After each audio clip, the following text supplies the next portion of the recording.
If you have a Costco membership, there's a good chance you're leaving money on the table before you put anything in your shopping cart. No, you're not shopping wrong, but Costco built a set of policies, signals, and services into their stores that most members have never been told about.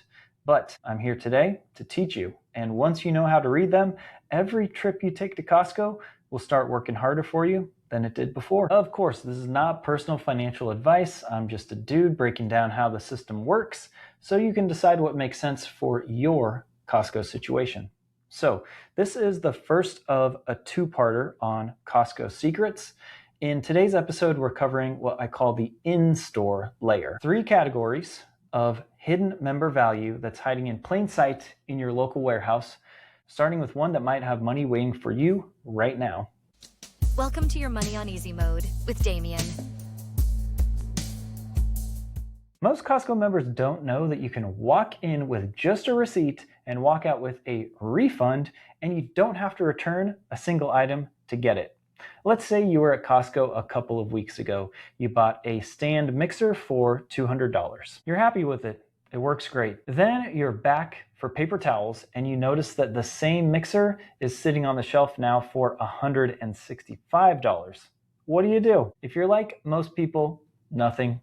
It's a bummer, but you shrug and move on. But you should know that if you're a member with a receipt and it's been fewer than 30 days since your purchase, you can walk to the membership desk, show them your receipt, and they refund you $35. You don't have to return the mixer, you don't argue, you just ask, and they'll pay you. This is Costco's price adjustment policy. You have a 30-day window from the purchase date to claim the difference if the price has dropped. And that money will come back to you as a credit or a check. You can use it for almost everything in the warehouse. Why this matters, and another reason why I love Costco, is because many major retailers have killed their price protection. But Costco still has it, and they don't advertise it. You have to notice that the price dropped, and you have to go ask. Nobody is going to follow up with you. The second part of what I call the Costco safety net is the return policy. For the vast majority of what fills the warehouse's shelves, appliances, clothing, food, furniture, kitchenware, there is no time limit. If you're not satisfied, they'll take it back. Now, it's important to know that electronics work differently. Televisions, computers, tablets, cameras, smartphones, and similar devices have a 90-day return window. Now that's still considerably better than most retailers. A handful of categories, however, like custom manufactured items and Costco shop cards, are not returnable. But for the overwhelming majority of your purchases, Costco's position is, if you're not happy, bring it back. So on a practical note, if you paid with a Costco linked card or your membership account, they can usually pull up your purchase history without needing a paper receipt, but it's still worth keeping those receipts just to be careful, especially for your bigger purchases. So open up your Costco app, check the current price on the last big thing that you bought. If it dropped and you're within 30 days of the purchase, head to the membership desk on your next trip, and that refund will be waiting for you. Next up, I'm helping you decode the price tag information. Every price tag at Costco is giving you information that most shoppers walk right past. Once you know the code, you will never look at the shelf price the same way again. Here's the trick. Walk through the aisles and pay attention to how the prices end. The vast majority of items show a price tag ending in 99 cents. That is the standard retail price. That product is in the regular rotation. It'll probably be there next month. No urgency. However, some tags end in 97 cents. That's different. A 97-cent ending is a manager markdown. Someone at the store level cut the price to move that inventory faster, and when the item's gone, it's gone. Costco is not going to reorder it at that price. Then there is an asterisk. A small star in the upper right corner of a price tag signals a discontinued item. That means Costco is phasing it out of their buying rotation.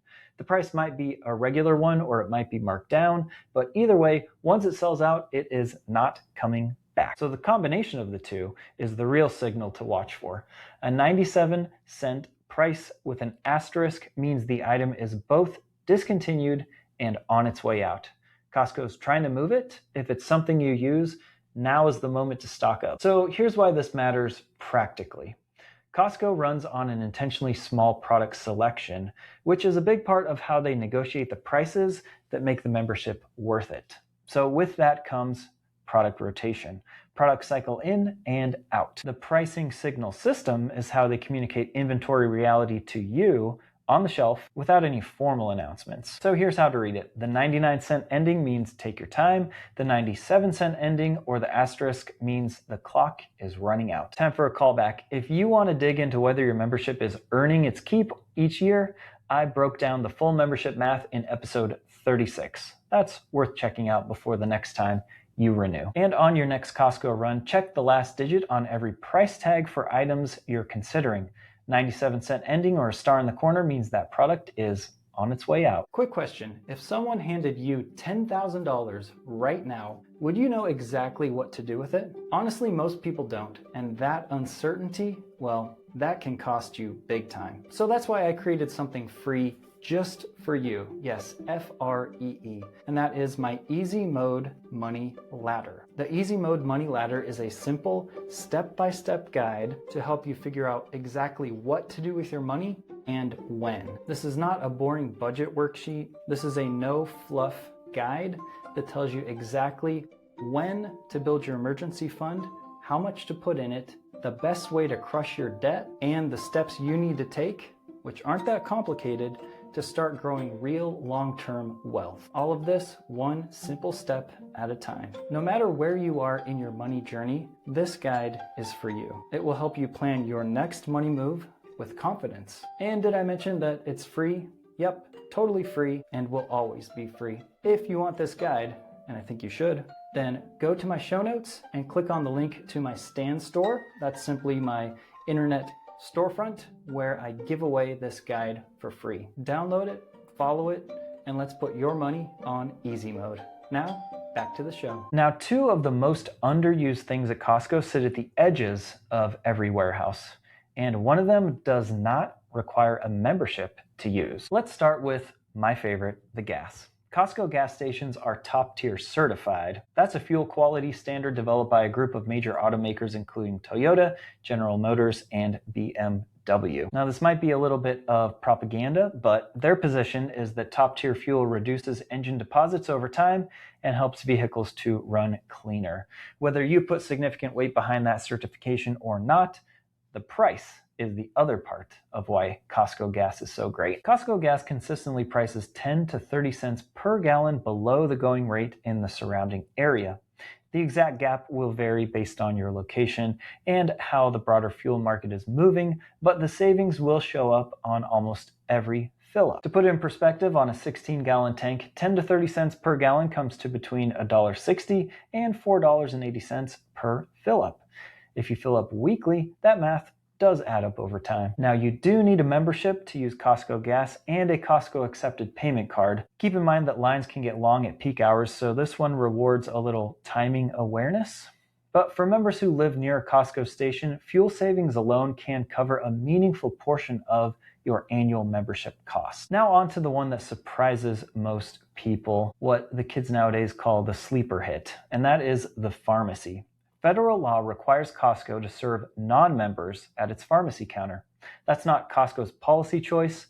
It's a legal requirement that applies to every Costco warehouse in the country. You can walk in without a membership card, go directly to the pharmacy, and fill a prescription at the cash price. This is great because Costco's pharmacy consistently ranks among the lowest cost options for generic drugs in the United States, and the gap compared to major chain pharmacies can be pretty substantial. For common generic drugs, the difference between what CVS or Walgreens charge and what Costco charges can be dramatic. And if you're uninsured, in a Medicare coverage gap, or filling a medication your plan doesn't cover well, this is worth checking out before you go anywhere else. Now, if you are a member, members get access to an additional member prescription program that drops those prices even further. But non-members paying cash prices will often come out well ahead of what they'd pay at a major chain. So if you've been filling a prescription at a big name chain without checking what Costco charges, it's worth a 2-minute comparison. You don't need a membership to look up the price. And back on the topic of gas, before your next fill up, check Gas Buddy for your nearest Costco station and compare the price to where you usually go. Then look up one prescription you fill regularly at costco.com/pharmacy. No membership required to check those prices. All right, we made it through part 1 of my Costco secrets, and there's a pattern running through everything that we covered today. Costco has built these systems, the safety net, the signal system, and the perimeter play, with real money attached to them. But the majority of members never activate any of these. That $65 membership fee looks pretty different when you're using price adjustments, reading the price tag signals, and taking advantage of gas and pharmacy pricing that most people walk past on every single trip. Next up in part 2, I'll cover the layer that exists completely outside of the warehouse, a no-risk way to test or exit a membership, what the digital channels cost, and the Costco service that most members have never used once, even though it's one of the best deals available in its entire category. Yeah, I know I'm teasing. That's because I want you to tune in for episode 2. If you liked part 1 of Costco Secrets, please subscribe on YouTube and follow on Spotify and Apple Podcasts so that you'll get part 2 right in your feed. And if you know someone with a Costco card who has never heard of the price adjustments or the asterisk system, send this to them. That's exactly who I made it for. See ya. Thanks for listening to Your Money on Easy Mode. If you enjoyed this episode, then please subscribe and share it with a friend.